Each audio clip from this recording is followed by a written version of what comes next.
Gender equality is really the root of my public podium. It's the root of everything that I do in media as a storyteller, as a writer, as a journalist. I oftentimes want to speak to folk who've been marginalized because of the way in which they present in the world, because of the choices they make for their bodies.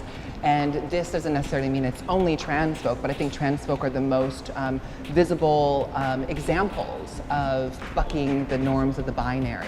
And so I hope to show through my communities that all of us struggle with gender, that all of us struggle with these expectations that are thrust upon our bodies and try to contain us, and try to control us, and try to silence and shame us. I hope to release the stigma of a lot of that unlearning that we have to do, and encourage people to step more fully and authentically into who they know themselves to be. But I do have this overwhelming sense that a lot of people are surprised by the work that I do. I'm just gonna own it, by the slayage that I'm able to do as a young trans woman of color. I think so often people expect so little, but I was told a few years ago by the one and only Oprah Winfrey.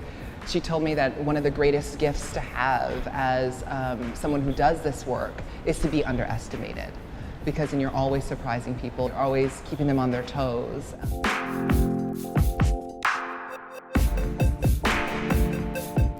One of the greatest lessons I got was in my early 20s. I was interning at InStyle magazine, and there was this woman who ran our internship program, and I noticed that she would bring in so much diversity, gay folk, trans folk, folk of color who wanted to break into the industry, and she gave them their first shots. One of the lessons I learned was that when you gain access, when you, as Michelle Obama says, walk through that doorway of opportunity, you don't shut it behind you.